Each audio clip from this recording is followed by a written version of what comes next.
Dice así: renacimiento de Cristo. La irrefrenable ambición generada por el delirio de grandeza es la responsable del desaliento de las multitudes, arrojadas al mundo, al submundo de la miseria moderna, de donde procede el germen de la delincuencia que se esparce por los cuadrantes de la tierra.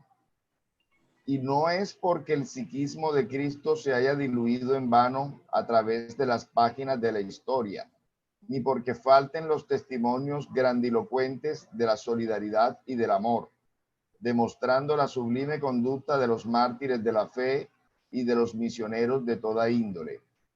La humanidad conoce la trayectoria de los verdaderos argonautas del bien, que se sacrifican en el testimonio de los ideales de ennoblecimiento, mediante los cuales demuestran que verdaderamente el triunfo es una conquista interior sobre los ímpetus y pasiones animalizantes, y no el dominio de objetos y valores de legitimidad muy dudosa. Hay algunos que, a pesar de las posiciones de comando en que se encuentran, no consiguen liberarse de las crueles y ocultas dependencias a las que están esclavizados. Existen muchos hombres que acumulan fortunas y padecen carencias en el área del sentimiento y de la paz, que moneda alguna puede sustituir.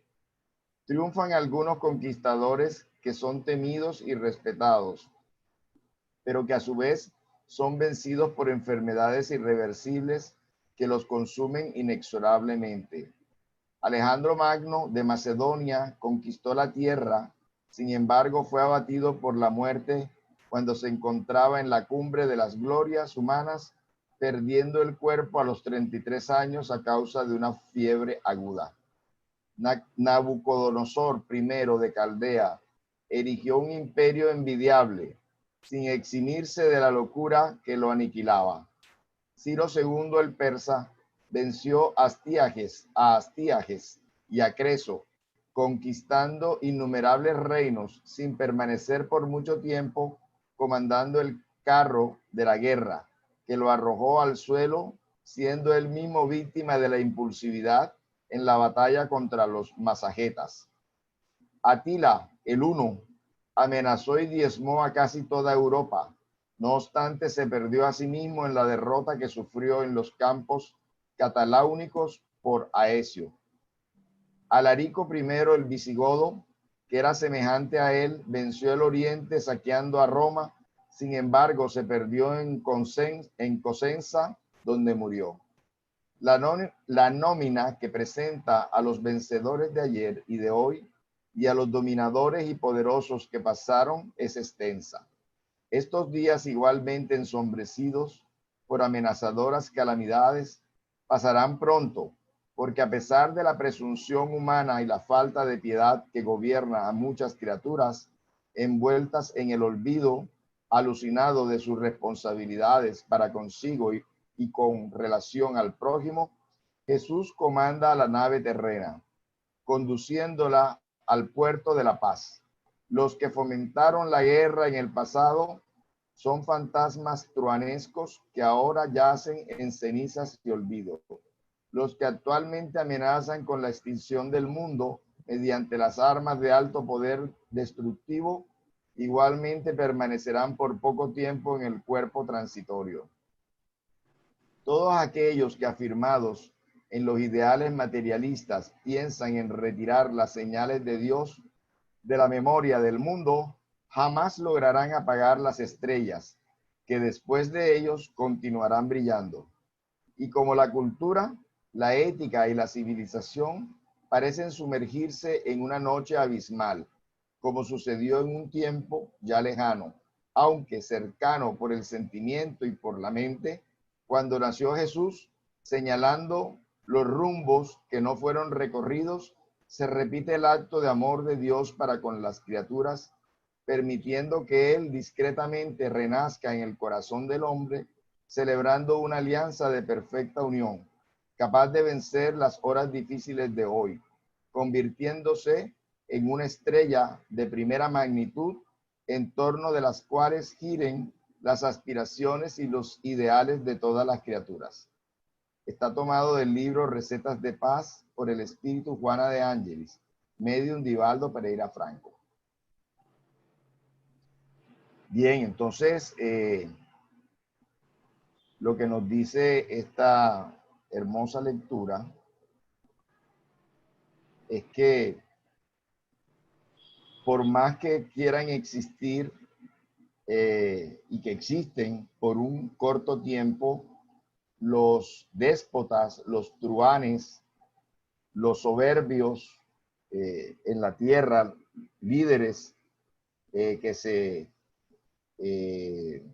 levantan y que quieren pisotear a las multitudes con sus caprichos, con sus odios, con sus ambiciones. Eso pasa, eso demora poco tiempo. De pronto a las personas sometidas les parecerá mucho tiempo, pero realmente eso pasa, y lo que verdaderamente queda no es la huella de ellos, sino la huella de los grandes hombres, de los grandes mártires, de los grandes sacrificados por la humanidad. Son verdaderamente las páginas gloriosas de la humanidad. Y aun cuando veamos que el mundo parece en caos, lo que pasa es que Dios y Jesús, que es el capitán de este barco planetario, respetan los libres albedríos, las individualidades, las libertades individuales y colectivas, pero sin perder nunca el control planetario. Entonces, todas las cosas pasan, y seguramente de esta crisis, de este momento, de este tiempo, también saldrán cosas positivas. Sabemos que están encarnando espíritus de planetas muy superiores a la Tierra, y poco a poco veremos a la Tierra transformada en un planeta mejor, transformada con personas más cuidadosas del planeta, más amorosas entre sí, y aquellos que han sido déspotas, truhanes, serán llevados a esos planetas que comienzan, o a esos planetas parecidos a la Tierra actual, para que continúen allá ese proceso de evolución. Ojalá nosotros podamos aplicar y regresar después de esta existencia a este planeta, que será convertida en una nueva tierra de muchas esperanzas, de muchas siembras positivas. Ojalá podamos tener el derecho de regresar a esta nueva tierra ya transformada. Bien, Marlene, entonces vamos a hacer la oración para que tú inicies tu reunión. Marlene Guerra Sarmiento tiene la palabra esta tarde con la charla, la conferencia La lámpara debajo del Selemín, porque Jesús habla por parábolas. Entonces te damos gracias, Señor, por esta oportunidad de estar aquí reunidos en tu nombre. Pedimos inspiración para la directora del estudio de esta tarde, es Marlene Guerra, que su guía, que sus espíritus familiares puedan acompañarla, protegerla, para que ella pueda decirnos esto que ha preparado con tanto cariño, transmitirlos a todos nosotros, y que nosotros también podamos captar eso que ella ha querido expresar esta tarde. Así que te pido para ella bendiciones, para todo su hogar, para todos los miembros de su familia, y que pueda esta reunión tener tu bendición, tener tu protección, y se pueda llevar de la mejor manera. Pedimos por los hermanos que todavía no se han conectado para que puedan hacerlo, y que todos podamos aprovechar este mensaje, esta enseñanza. ¿Listo, Marlene? Ok. La palabra es tuya. Bueno, Abel, muchas gracias por permitir esta intervención en el día de hoy. Como te comentaba inicialmente, vamos a hacer una pequeña introducción, vamos a definir lo que es el término parábola, mirar algunas imágenes de los objetos que forman parte de esta parábola, la interpretación que se hace desde el punto de vista cristiano y después concretamente nos dedicamos al capítulo 24 del Evangelio según el Espiritismo. Entonces, lámparas debajo del celemín. ¿Por qué Jesús habla por parábolas? Entonces, en esta primera diapositiva podemos observar una lámpara de esas que se utilizaban en la época antigua, en la época de Jesús. Es una lámpara de barro que contiene aceite y contiene un tubo donde está una mecha, ¿ya? Esa es la lámpara que se utilizaba en esa época. Se utilizaba para todas las actividades necesarias. La utilizaban los peregrinos cuando se iba a batallas en la noche. Inclusive la presencia de una lámpara indicaba luz. Entonces los peregrinos en la noche, si veían una casa alumbrada, significaba que había vida y que allí podían encontrar una posada. Si no había luz y había oscuridad, pues se suponía que no había nadie allí. Estas lámparas, como te decía, trabajaban con aceite. Es la misma lámpara que se utiliza en la parábola de las vírgenes necias. Entonces, ¿qué es una parábola? De seguro que muchas veces nos han dicho las parábolas de Jesús, pero si sabemos qué es una parábola, entonces, ¿qué es una parábola? Son aquellas breves narraciones dichas por Jesús de Nazaret que encierran una educación moral y religiosa, revelando una verdad espiritual de forma comparativa. No son fábulas, pues en estas no intervienen personajes con características de animales, ¿ya? Ni son alegorías, son hechos, son observaciones del día a día, cosas que pueden suceder en la vida cotidiana, que son verosímiles, ¿ya? Y que incluyen elementos del día a día. Por ejemplo, en las parábolas, si recordamos, se utiliza mucho la palabra semilla, los pescadores, los sembradores, el mercader, el hombre rico, etc. Lo más importante es que estas parábolas indican una comparación, ¿ya? Decía que no son alegorías porque las alegorías son figuras literarias, ¿ya? Que representan una idea con una persona, un animal o un objeto, pero que transmiten una idea diferente a lo que se dice. Por ejemplo, la alegoría de los piratas es una calavera con dos huesos, que tiene que ver ese símbolo con los piratas, con la palabra pirata. Lo mismo la justicia se representa por una mujer con los ojos vendados, que tiene en la mano una espada y en la otra tiene una balanza, ¿ya? Entonces, esa es la alegoría de la justicia.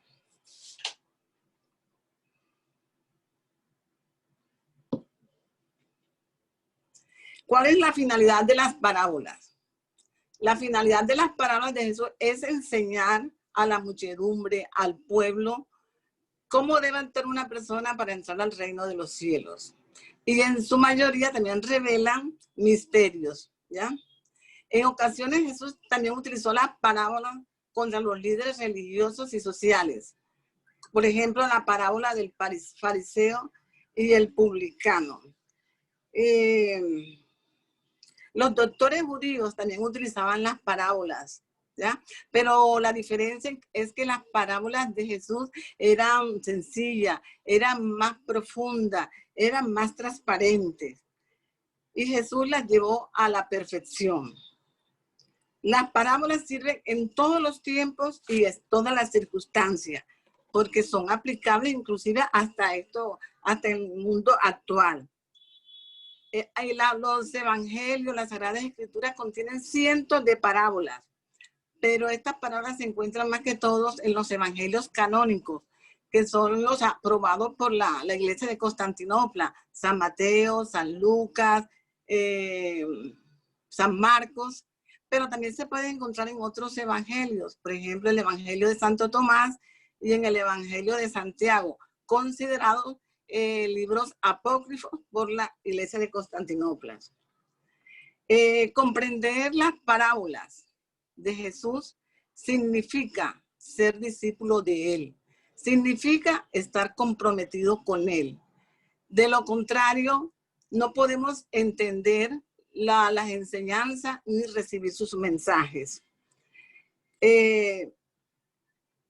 O sea que es necesario tener fe para entender el mensaje real de las palabras. De otra manera, estas serían confusas y serían muy dudosas. Después de que Jesús enseñaba a la muchedumbre en forma de parábola, hablaba con sus discípulos ya de forma privada, de forma directa, y les enseñaba más profundamente. ¿Por qué? Porque ellos eran los que más adelante iban a distribuir la palabra del evangelio. Bueno, yo puse aquí en esta diapositiva principales parábolas. De pronto sí son importantes, pero de pronto, y además pueden ser las más conocidas, pero hay muchas parábolas que son importantes. Una característica de algunas parábolas es que son adyacentes en los evangelios que las escriben y contienen una misma temática. Por ejemplo, la parábola de la levadura sigue al grano de mostaza y enseña cómo el reino de Dios crece de poco a poco.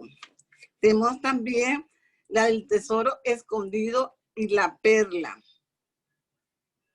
que hablan del valor del reino de los cielos y cómo actuar para llegar a él. La oveja perdida, la moneda perdida y el hijo pródigo hablan del perdón y la redención. La parábola del siervo fiel y las 10 vírgenes se refieren a la espera de un novio y tienen también enseñanzas escatológicas. O sea, que cómo debe uno prepararse para el día final, el día del fin del mundo. La cizaña, la parábola de la cizaña, el rico insensato, el árbol de higo y la higuera también tiene un tema escatológico. Hay algunas parábolas que son independientes. Por ejemplo, el siervo inútil trata del perdón. El buen samaritano habla del amor incondicional. Y el del siervo vigilante, que trata sobre la persistencia en la oración.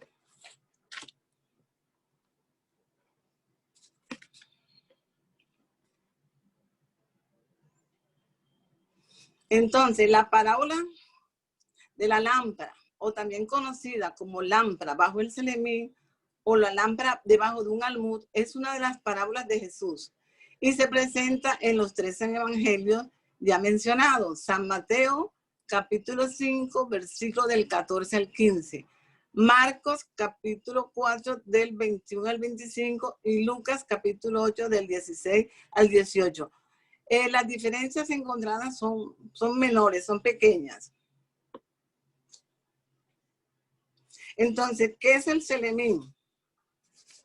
Como ven en la diapositiva, es un cajón, es un cubo, ¿verdad?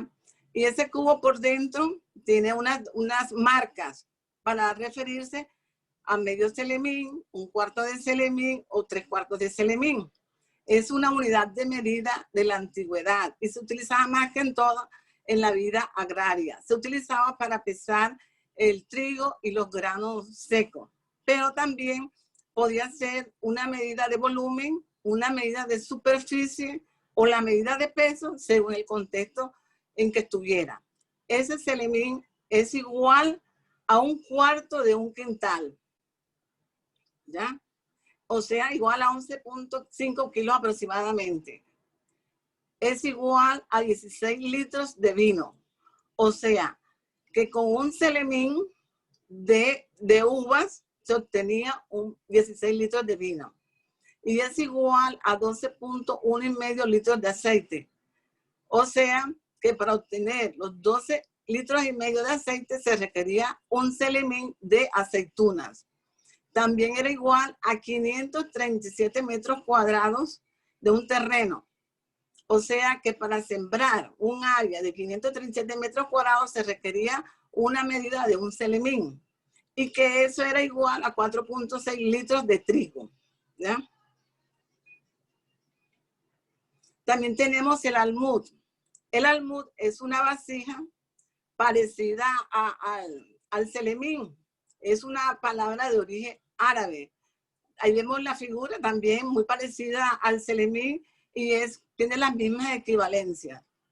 Es de notar que cuando estaba investigando sobre estas medidas, me encontré con una cantidad de medidas desconocidas, extrañas.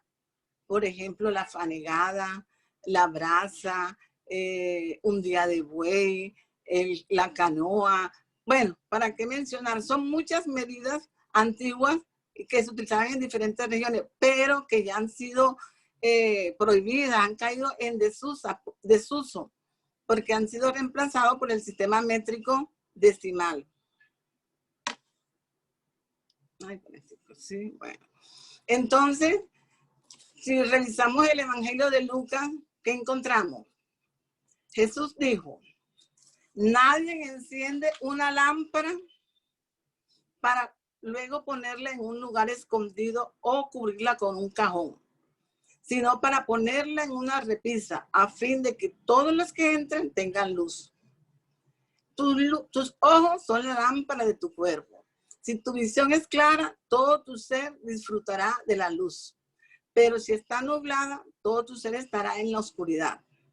Asegúrate de que la luz que crees tener no sea oscuridad. Por tanto, si todo tu ser disfruta de la luz sin que ninguna parte quede en la oscuridad, estarás completamente iluminado como cuando una lámpara te alumbra con la luz.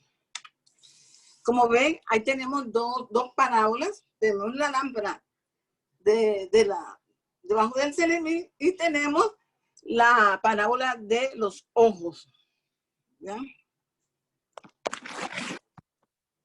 Entonces, ¿qué dice la parábola de los ojos? Dice que los ojos son la luz de tu cuerpo.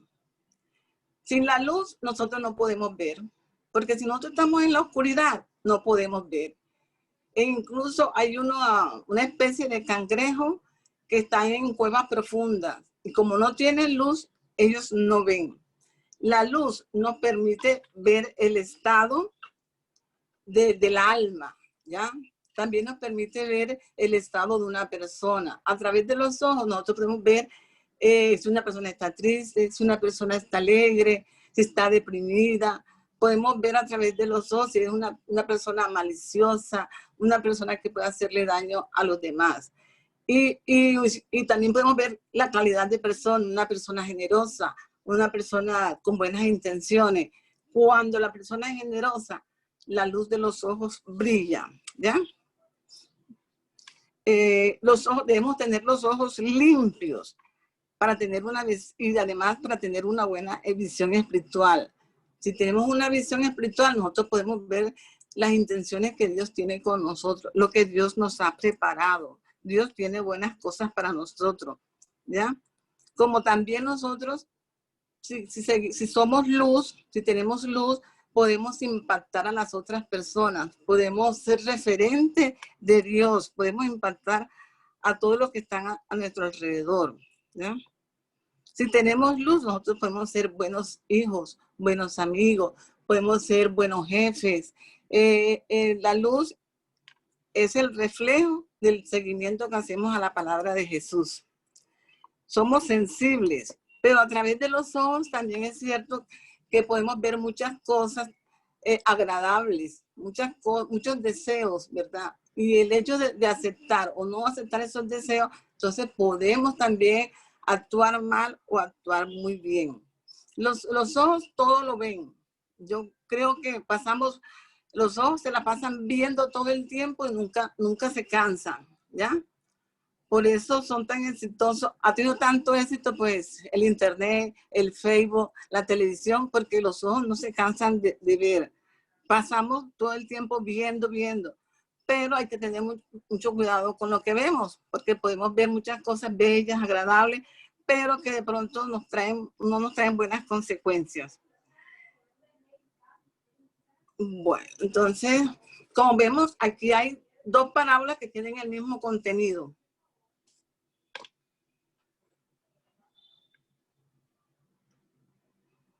Entonces, aquel que coloca la antorcha debajo del selemín y cubre la luz, la doctrina de Jesús y cubre las comodidades temporales. El selemín es una buena figura de los bienes temporales porque es una medida, mas las cosas eternas y espirituales no tienen limitación. Coloca la antorcha sobre el candelero o sobre la repisa aquel que sujeta su cuerpo al ministerio de la palabra. O sea, aquellos que estamos pendientes y seguimos a Jesús, para que la predicación de la verdad sea primero y las atenciones del cuerpo vengan después. Esta es una cita de San Agustín.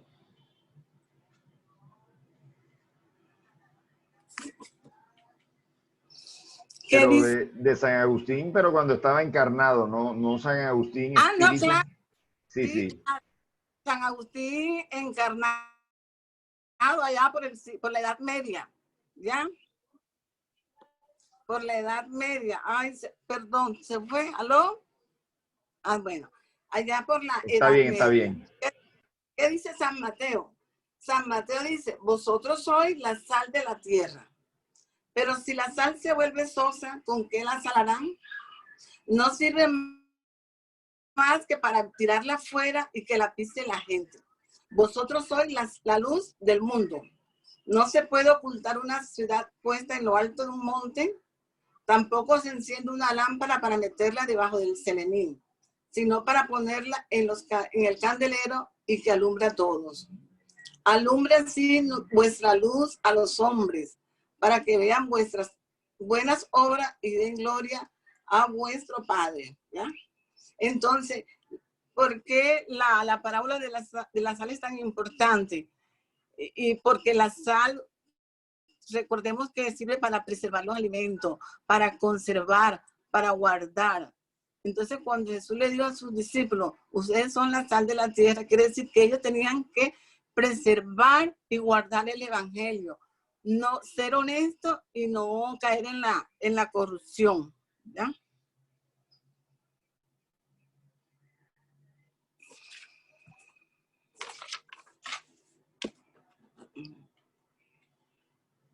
La idea clave de la parábola es que la luz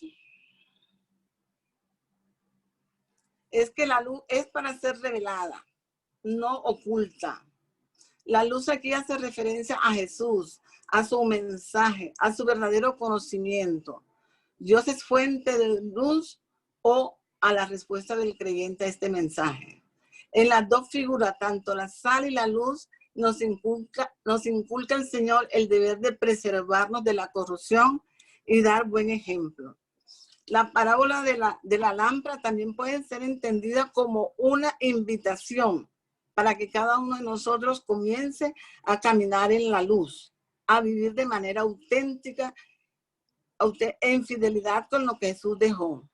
Es un llamado a vivir en la verdad consigo mismo, con nuestras relaciones, con los demás.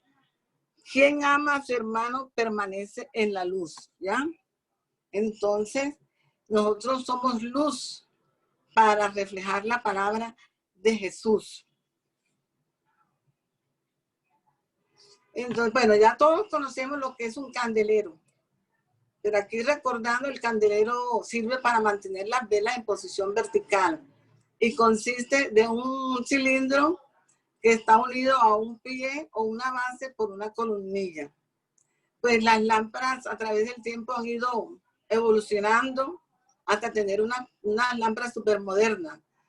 Y actúan de todos modos, cumplen la misma función como un soporte de una o más luces. O sea, que puede colgarse o ponerse sobre una base para que distribuya la luz a todos los sitios. según el cristianismo, pues podemos relacionar la lámpara con Jesucristo, que es la luz del mundo. Esa luz que nos trae brilla para todos. El candelero es la iglesia, porque la palabra de Dios brilla a través de su predicación. Así los rayos de la verdad pueden iluminar al mundo entero, pero con una condición, no esconderla bajo el selemín, que sería vivir según la carne. Por el contrario, puesta sobre el candelero, la iglesia ilumina a todos los hombres. Bueno, habíamos dicho que Dios dice pues que nos amemos unos a los otros. Cuando nosotros nos dejamos de amar a nuestros prójimos, estamos apagando nuestra luz, ¿ya? La estamos ocultando. Hay muchas situaciones en que nosotros no somos luz, ahogamos la luz. Por ejemplo, el político, el industrial, el comerciante que actúa para sí mismo, que nada más piensa en sus ganancias y no aman a sus prójimos. Los obreros, el obrero aquel que piensa solamente en un buen salario y dejan la responsabilidad que les toca, no aman a su prójimo. Aquella persona que sabe, que tiene el conocimiento y no quiere transmitirlo, no quiere enseñarlo a los demás, también está ahogando la luz. Aquellos que se creen más que los demás, que no aman a su prójimo, viven en la oscuridad, porque la luz del Espíritu de sabiduría nos ilumina y todas estas cosas saldrán a la luz. Todo será descubierto y todos serán avergonzados. Y todas estas cosas nos enseña Jesús en su evangelio. Nadie es libre si no lo sabe. Si no sabe lo que hace. Jesús, el Hijo de Dios, poderoso, inteligente, sabio y amoroso, se despojó de su divinidad para servirnos, para instruirnos con el espíritu de sabiduría y así ser luz como Él. Jesús dijo, yo soy la luz del mundo. El que me sigue no caminará en la oscuridad, sino que tendrá la luz de la vida. Entonces Jesús es el espíritu de sabiduría. Podemos seguir, perdón. Podemos tener más ejemplos en las cuales nosotros apagamos la luz. Por ejemplo, en los afanes de la vida, cuando estamos estresados, cuando tenemos amor al dinero. La palabra de Jesús es estéril, ¿ya? Entonces no brillamos, la luz se apaga. La luz no se esconde, o sea que no debemos esconder la palabra de Dios, el evangelio. Así como Jesús dice, quien no me reconoce, no sigue mis enseñanzas, ya que lo desconoce, entonces yo lo desconoceré delante de mi Padre. Algo parecido así. Si no somos luz, pues entonces Jesús también nos va a desconocer. Nosotros tenemos que ser luz en cualquier sitio en que estemos. Nosotros podemos ser luz en el colegio, en nuestras reuniones, en el trabajo. Es dar testimonio de la palabra de Dios. Bueno, entonces creo que vamos bien, ¿verdad? A ver.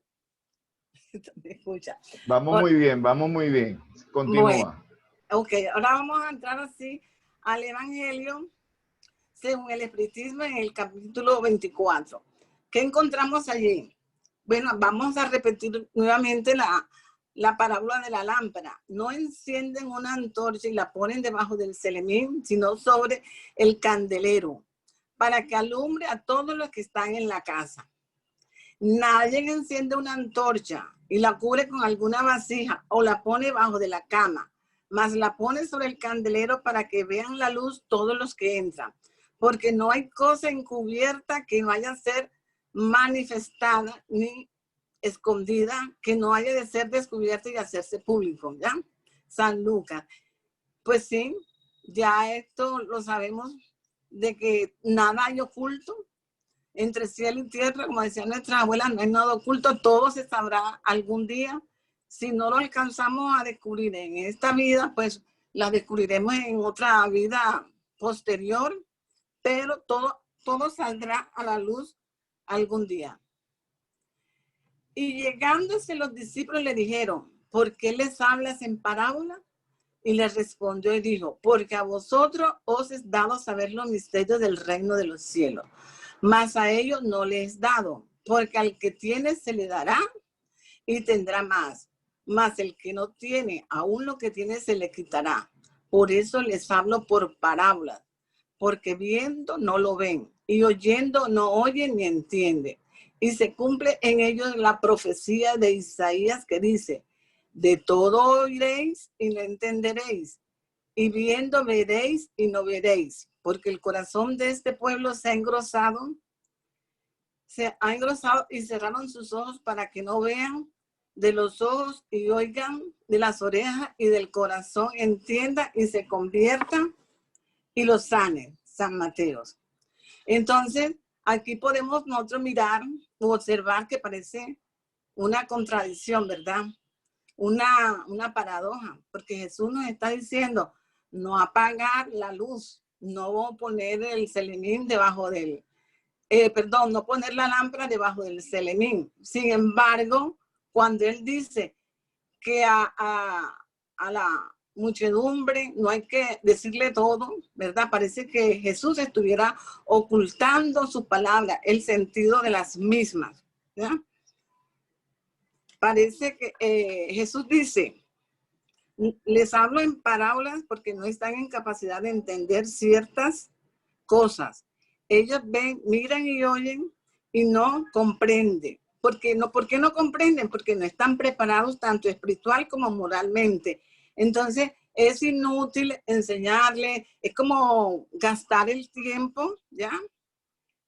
Pero con los apóstoles es diferente, porque ellos sí están preparados espiritual y moralmente. A ellos Dios les puede dar todo el conocimiento. Jesús, podemos decir que actuaba aquí como se hace con los niños. Saben que a los niños, pues ellos apenas están desarrollándose. Los niños no entienden todo. A ellos hay que hablarle de forma sencilla, ¿ya? Porque ellos no entienden. De ahí que tengamos los diferentes niveles escolares. Un niño que está en preescolar, que está comenzando, no se le puede, no se le puede enseñar suma, resta, porque apenas están viendo cancioncitas, juegos lúdicos. Y lo mismo, ya en la primaria no se le puede enseñar cálculo, física o trigonometría cuando apenas están sumando, multiplicando, haciendo divisiones, etcétera. Entonces, todo tiene que ser poco a poco. Poco a poco se va la persona desarrollando.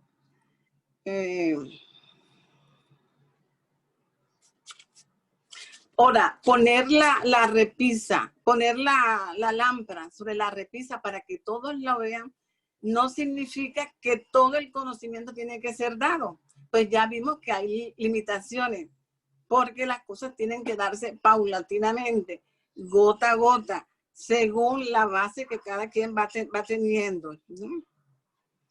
Por ejemplo, cuando a un conferencista le piden que dicte una charla, tienen que decirle a qué población va dirigida el tema, ¿verdad? Así el conferencista entonces trata la temática, ya sea con términos sencillos, más técnicos o más profesionalmente, porque cada persona tiene una base diferente, ¿verdad? Si son personas, por decir algo, agricultores, entonces se les dirá lo básico, lo más importante que ellos necesitan saber para desarrollar su actividad, pero no se le puede hablar en términos muy, muy científicos, muy elevados, ¿ya? Un momentico, a ver. Ahora, dar demasiada información tampoco es beneficioso, porque muchas personas, mucho conocimiento los deslumbra, pueden entrar en confusión, definitivamente no pueden entender lo que se les dice. Vamos ahí, seguimos con eso. Lo mismo sucede con el hombre en las diferentes edades. El hombre pasa diferentes etapas, como ya hemos dicho, infancia, niñez, adolescencia, juventud, madurez, etcétera, etcétera. Y en cada época se dan los conocimientos adecuados para que él se vaya desarrollando. Cuando ya él alcanza un desarrollo determinado, ya le está en capacidad de recibir mucho conocimiento. Y él mismo va a buscar la claridad, él mismo va a comenzar a investigar, él mismo va a buscar respuestas. Entonces aparece el espíritu investigativo, el por qué, el dónde, el cuándo, el por qué de las cosas, ¿ya? Y es ahí cuando no debe ocultarse la luz, porque sin la luz de la razón, la fe se debilita. Sí, o sea que, en otras palabras, sin la inteligencia, la fe se debilita.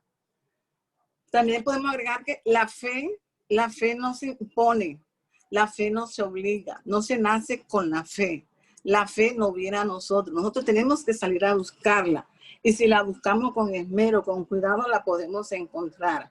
Aquellas personas que dicen que son ateos, que no creen, eso lo dicen de la boca hacia afuera, ¿ya? Porque las evidencias de las obras de Dios los rodean. Lo que pasa es que estas personas pueden actuar de dos maneras, indiferentes o pueden ser orgullosos y entonces no quieren doblegarse, no quieren aceptar la existencia de un ser superior, no quieren inclinarse ante él, no quieren cambiar sus costumbres, no quieren cambiar su modo de vida y entonces rechazan esas evidencias.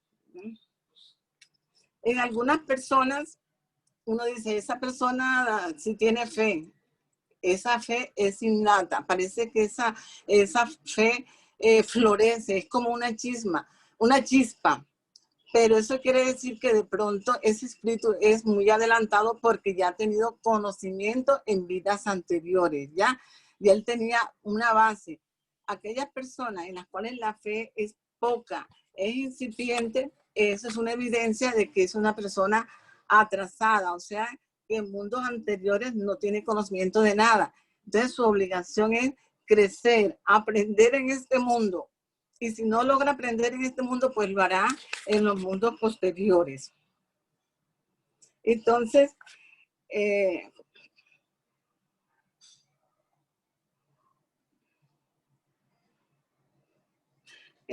para la fe, para creer, es necesario una base, ¿ya? Y esa base es la inteligencia perfecta. Todo aquello. Ciérrame la puerta. Para la fe es necesario tener una base y esta es la inteligencia perfecta de lo que se debe creer. Para creer no basta con ver, no basta con ver, sino que hay que comprender, ¿ya? Que en este siglo, con todos los avances que tenemos, ya las personas incrédulas no deben existir. Con tanta tecnología, con tanta evidencia, ¿ya? De las cosas de Dios, pues no debemos estar en esa posición. La fe razonada, la que se apoya en los hechos y en la lógica, no deja ninguna duda. Se cree porque se está en lo cierto y no se está en lo cierto hasta que hayamos comprendido. De esta forma, la fe es inalterable porque puede mirar frente a frente a la razón en todas las etapas de la vida.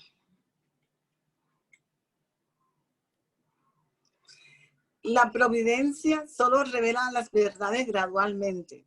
Las descubre siempre que la humanidad está en disposición de recibirla. Las tiene reservadas, pero no debajo del selemín. Lo que está oculto será descubierto algún día. Y lo que el hombre no puede aún descubrir en la tierra, le será sucesivamente descubierto en los mundos más avanzados y cuando esté purificado. En la tierra está aún en las tinieblas. Los que estamos en la tierra tenemos todavía mucho que aprender. Hay muchos misterios que todavía no son revelados y esto se revelará más adelante a medida que la población esté dispuesta a recibirlas. Las tiene la providencia reservada, más no las tiene debajo del selemín. La ciencia y la inteligencia unidas han roto el velo del misterio que muchas religiones tenían oculta, quedando rezagadas. La gente se han vuelto adultos y han penetrado en el fondo de las cosas y han expulsado de su fe lo que es contrario a la observación. Además, no hay misterios absolutos. Bien lo dijo Jesús. No hay secreto que no deba ser conocido. Todo lo que está oculto será conocido, será descubierto.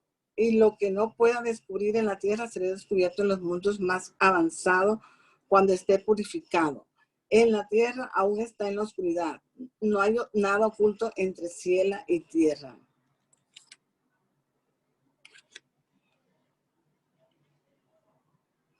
A la pregunta, ¿qué provecho pudo el pueblo sacar de esta multitud de parábolas, cuyo sentido estaba oculto para él? Jesús, si bien hablaba en parábolas, se refería a las cosas abstractas de su misterio, pero aquellas cosas que él quería que llegaran al pueblo era claro, era transparente, no era ambiguo, ¿ya? Y esos dos, digamos, virtudes que Jesús enseñaba y que él quería que quedaran claras, era el amor hacia el prójimo y la humildad, que eran las condiciones necesarias para alcanzar la salvación. O sea, esos dos, esos dos valores son la regla que todo el mundo debía comprender para poderlas practicar. Es lo esencial para la multitud ignorante a la que se limitaba a decir, esto es lo que debéis hacer para alcanzar el reino de los cielos.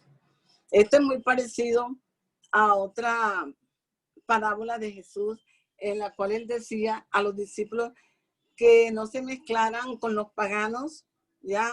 Sino que fueran a las ovejas descarriadas de Israel a enseñar. Eso no quería decir que Jesús no quería que el resto de los pueblos se aprendieran sus conocimientos, sino lo que él quería decir era que ya el pueblo de Israel tenía base, tenía conocimientos morales y espirituales, ya ellos habían recibido a Moisés, habían recibido a los profetas, entonces ya era como que una tierra más ya laborada, ya era una tierra fértil donde podía crecer la palabra de Dios. Pero si ellos se dirigían a otros pueblos paganos como los samaritanos, iban a perder tiempo, iban a necesitar más compromiso, porque esa gente no tenía ningún conocimiento espiritual ni moral. Además, no hay ciego, no hay peor ciego que el que no quiere ver. Entonces iba a ser más difícil hacerles comprender a esas personas. Pero si ellos trabajaban sobre las ovejas descarriadas de Israel, pues estos iban a entender y iban a servir como multiplicadores, ¿ya? Bueno, también Jesús dijo, el que tiene se le dará más, y el que no tiene, aún lo que tiene se le quitará. El llamado de Jesús es sembrar el grano que nos ha confiado, ¿ya? Esto no quiere decir que Jesús no es misericordioso, que Él le va a quitar a su criatura lo que les ha dado, ¿ya? ¿Quiénes son los que van a recibir? ¿Quiénes son los que van a recibir? Aquellas personas que son los discípulos de Él, aquellas personas que quieren conocer la palabra, son aquellas personas que están comprometidas con Dios, que quieren más información de Dios, ¿ya? Esas personas que están ávidas de las enseñanzas de Jesús, entonces Jesús les dará más. Ese es como el profesor en la clase. Si hay un alumno que muestra interés por la clase, que lee, que pregunta, el profesor me entiende y le va a dar más a ese estudiante. Pero aquel estudiante que no muestra interés, que llega tarde, que se va, que no presenta tarea, el profesor dirá, ese no está interesado, por eso yo no me voy a preocupar por él. Entonces Jesús le daba más a aquella persona que estaba ávida de su conocimiento, más aquel que no está ávido, pues no se le daba más que todo, más bien se le quitaba, ¿ya? Entonces Jesús anima el esfuerzo que se dirige al bien. Esos esfuerzos perseverantes atraen la gracia de Dios. Es un imán que trae a él las mejoras progresivas y las gracias abundantes. Eso es parecido como que si dejamos los bienes materiales, pues ganamos los espirituales, Jesús nos dará más, ¿verdad? Nos da más cosas. Entonces, el que sigue la palabra de Dios, a él se le dará más, ¿ya? Como decía, Jesús no quiere, dice pues que Jesús le va a quitar, pero en realidad pues es como un figurado, porque Jesús no le puede quitar las cosas que ha dado a sus criaturas, ¿ya? Lo que quiere decir es que la misma persona, el mismo espíritu, es el que no quiere recibir las cosas de Dios. Dios se las da, pero él las rechaza. Ese es como el hijo que hereda el campo que su padre trabajó con esfuerzo, ¿verdad? Entonces, él lo hereda, no le presta atención, no lo limpia, no quita la cizaña, no le da el mantenimiento, lo abandona, ¿verdad? Entonces no le va a dar fruto.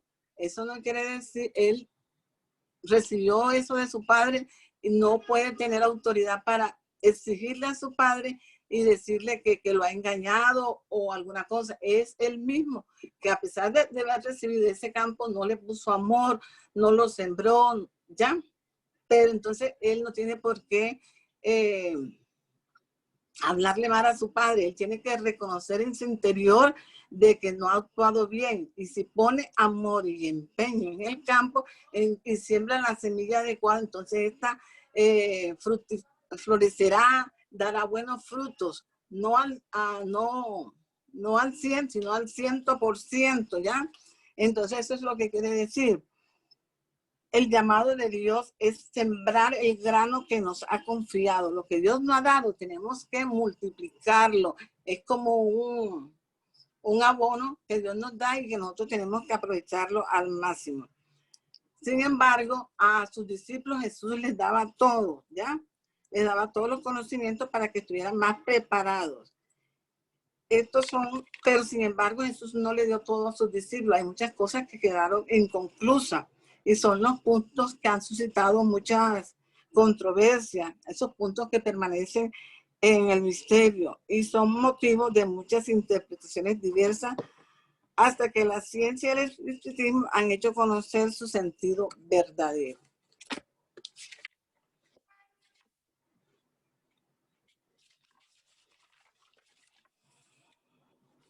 El espiritismo viene hoy a ser luz sobre una porción de puntos oscuros. Sin embargo, no lo hace inconsideradamente. Los espíritus proceden en sus instrucciones con una admirable prudencia. Solo sucesiva y gradualmente han abordado las diferentes partes conocidas de la doctrina y del mismo modo serán reveladas las otras a medida que llegue el tiempo de hacerlas salir de la oscuridad. Si las hubiesen presentado completa al principio, solo hubiera sido accesible a un reducido número. Hubiera asustado hasta los que no estaban preparados y esto hubiera sido un obstáculo para su propagación, ¿ya? Igualmente, los espíritus han revelado muchas cosas, pero ellos también son prudentes. Ellos saben que toda la información no la pueden dar repentinamente. Por más ansiosos que estemos de conocer las verdades, él sabe en qué momento las van a ir revelando.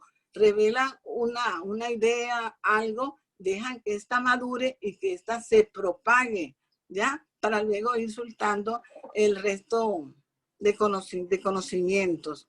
Así los espíritus no lo dicen todo, porque si lo dicen todo, pues pueden causar confusión.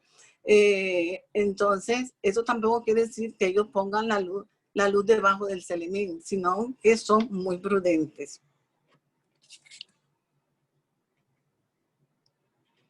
Bueno, entonces, a través de la charla, yo he dicho algunas oraciones que vale la pena que las expliquemos un poquito más.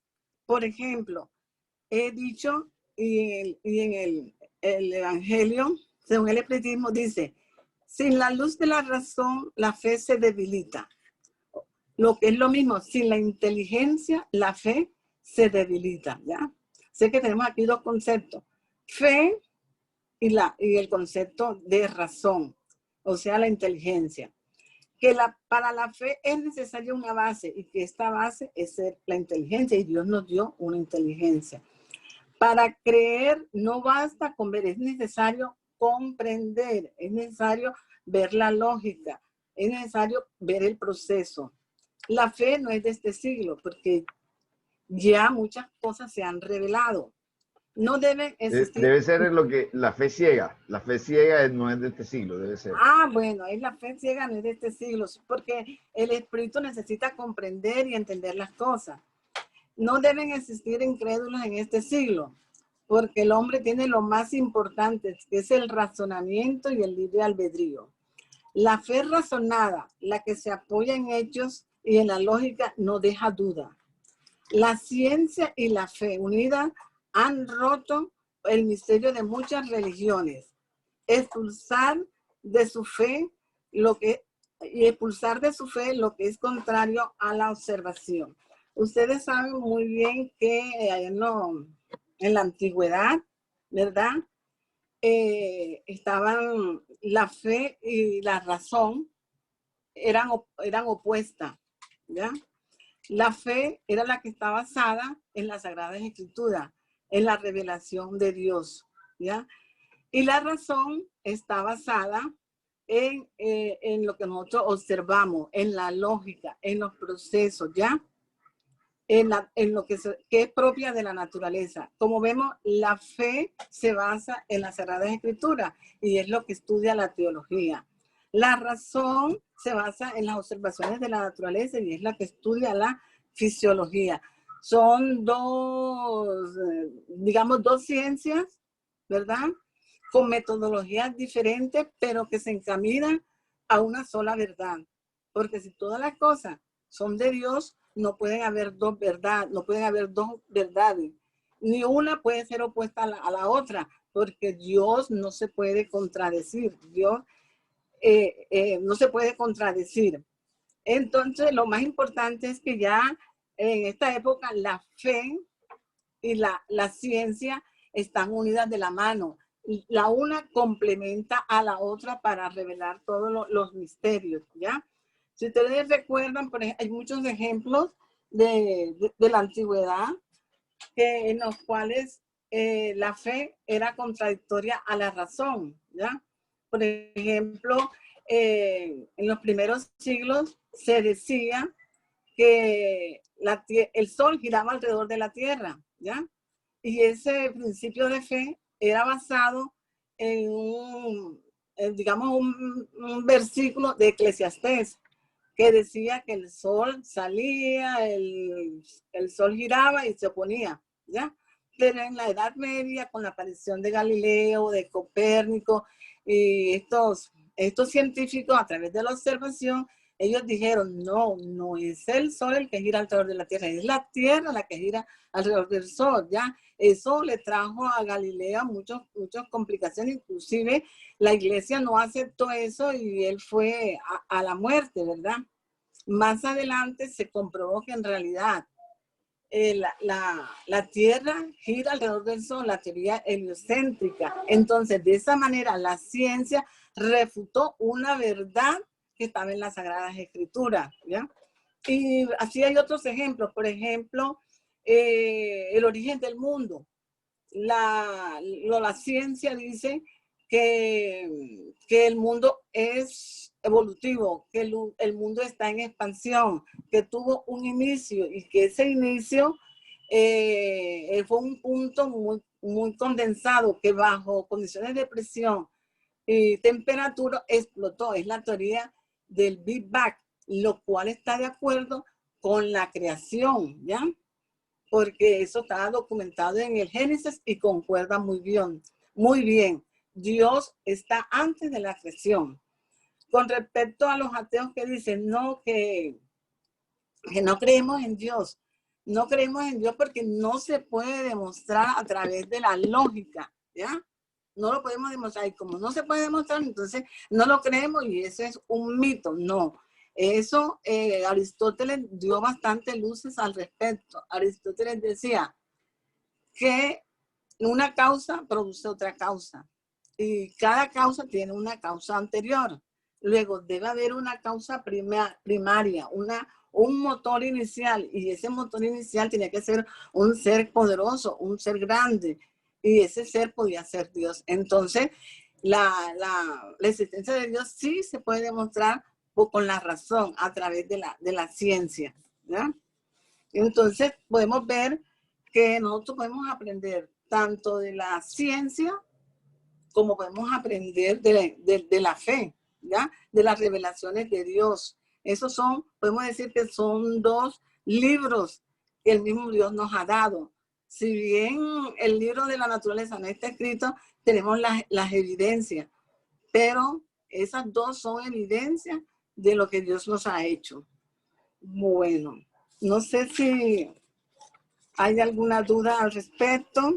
De todos modos, lo más importante es que la fe y la razón se complementan, y si trabajan unidas podemos revelar los muchos misterios que tenemos todavía ocultos, ¿ya?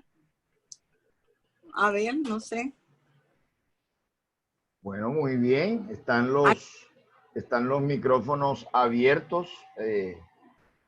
¿Vas a concluir con la reflexión? Sí, Esa sí, reflexión. aquí Ajá, tenemos concluye. una reflexión que dice que la luz de las lámparas somos nosotros, que tenemos que alumbrar el mundo con buenas acciones y ayudando a todos. Nosotros somos luz. Y otra reflexión aquí, la luz no tiene luz propia. La luna. Perdón, la luna no tiene luz propia, proyecta la del sol. Entonces nosotros debemos ser como la luna, reflejar la luz de Dios. La luz colectiva es mejor que la individual. La luz de la ciudad en una montaña no se puede esconder, está viva, brilla, está hablando de un pueblo que brilla. O sea que esa luz debemos mostrarla, que todo el mundo sepa que tenemos una luz, que somos un referente. Qué bonito. Qué Bueno, bonitas esas reflexiones y qué bonita tu charla, tu investigación. Gracias a ti por estar con nosotros, por haber preparado. Así como asistías puntualmente, presencialmente, también necesitamos que asistas puntualmente, virtualmente. Así que, seguro gracias. que, No sé si, dígame. no, seguro que sí. Yo me tengo que unir al grupo. No creas que estudiar sobre la lámpara de evangelización ha sido muy bueno, porque me ha llenado de mucho conocimiento. Ahora pienso que Excelente. yo también pienso que estaba debajo del Selemín. Exactamente. Y qué bien lo hiciste, y qué bien lo hiciste. Te felicito. Bueno, No sé si alguien quiere, pues, decir algo, comentar algo sobre el tema. Tienen los micrófonos abiertos, pueden preguntar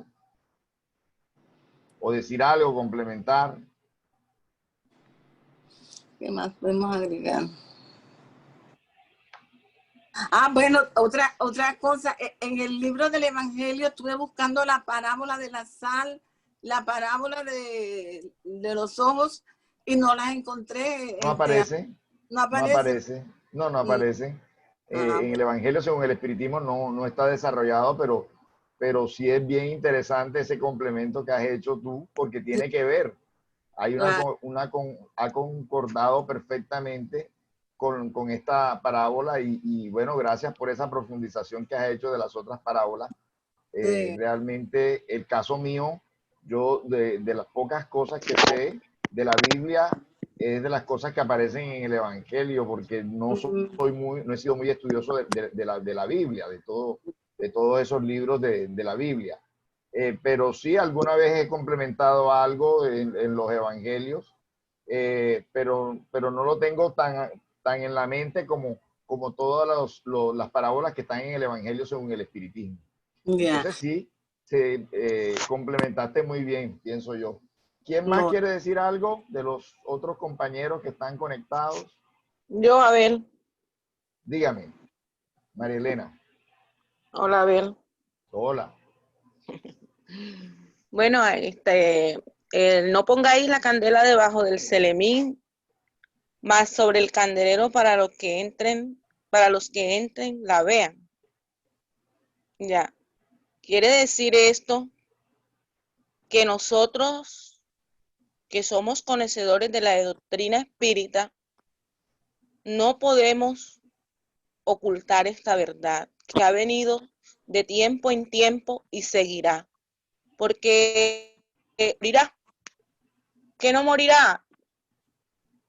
El espíritu no muere, muere la carne. Todas las religiones, cuando se le hablan de espíritu, ven una cosa diabólica, es el diablo. Ya, esa es la verdad de la que hablaba Jesús. No son diablos, no son nuestros hermanos equivocados de ayer. Son nuestros hermanos que necesitan el conocimiento, que es ellos mueren y no saben aún ni que han muerto. La reencarnación. La doctrina espírita es clara y habla de la reencarnación. Y casi ni nadie habla de la reencarnación. Entonces, nosotros somos los conocedores y estamos aprendiendo de la doctrina espírita. Y seguimos aprendiendo, porque el hecho de que tengamos 50 años en la doctrina espírita no es que somos los, dice algunas sobrinas mías, las mamás. No. Tenemos que seguir aprendiendo más y más. Entonces, esta verdad, este conocimiento que nosotros tenemos, nosotros no lo podemos ocultar, pero tenemos que ser prudentes. ¿Por qué? Porque el mismo Evangelio dice, no significa que sea necesario revelar todas las cosas inconsideradamente. Toda enseñanza debe ser proporcionada a la inteligencia de aquel a quien se dirige, porque hay personas a quien una luz muy viva las deslumbra sin darle claridad. Y eso ha pasado muchas veces. ¿Ve? Así es. Decimos eso y ellos se deslumbran y creen que no, ya no tienen esa claridad, pero al menos tienen un poquito de, un granito de arena que uno le va sembrando. No tener miedo de decir, yo soy espírita, yo creo en la reencarnación, el espíritu no muere. Y a veces tenemos miedo, aún teniendo años en la doctrina, hay gente que tiene miedo de decir eso. Y no se debe tener miedo. Llamen a una bruja. A mí, ¿cuántas veces no me dijeron que yo era una bruja? Porque creía en esas cosas y no me arrepiento. Aquí estoy. ¿Ves? Decirles a ellos que la mediunidad es una facultad, esa es una luz. Uno les está enseñando, no es un don, no es meritorio que Dios se lo va a dar a uno porque uno lo merezca. No, es una facultad para trabajar, para ponerla al servicio de los demás. ¿Ya? Esa es otra luz. Y muchas cosas más. Así es. Hacer el bien, desechar todo lo malo. Porque aprender de Jesús no es aprenderme la Biblia completamente. Y tú sabes que soy estudiosa de la Biblia, me gusta leer la Biblia. Pero la doctrina es clara, el Evangelio no lo dejo para nada. Y podemos, ¿cómo es que?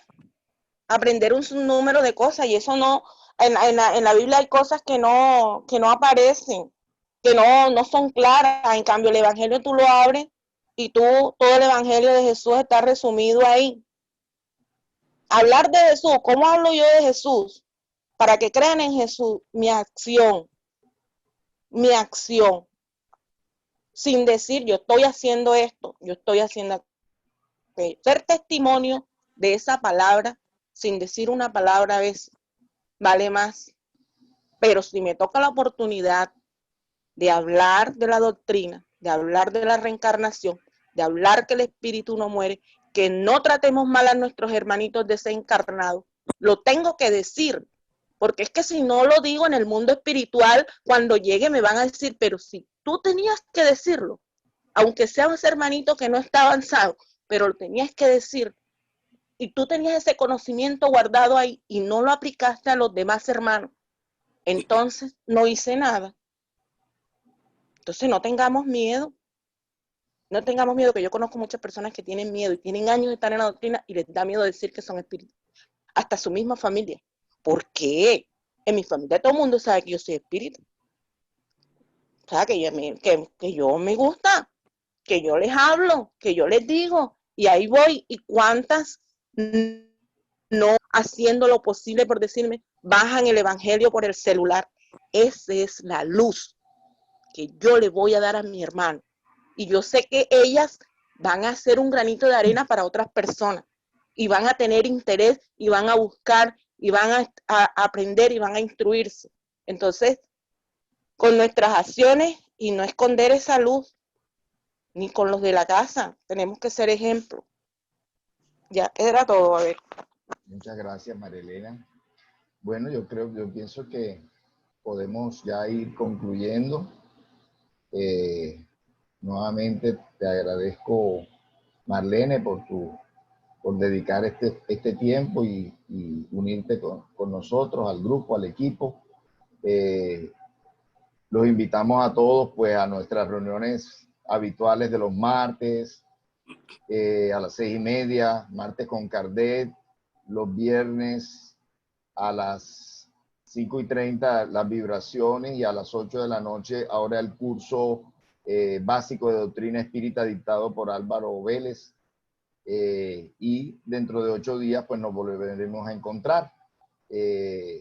Anunciaremos para el otro mes nuevas conferencias del doctor Barbo, posiblemente una conferencia internacional también de Orlando Villarraga. Ahí les estaremos dando buenas noticias de más conocimientos para que encendamos la luz y no la coloquemos debajo del selenín, sino que esparzamos la luz. Bueno, no sé si quieras hacer la oración de cierre, Marlene. Mediante.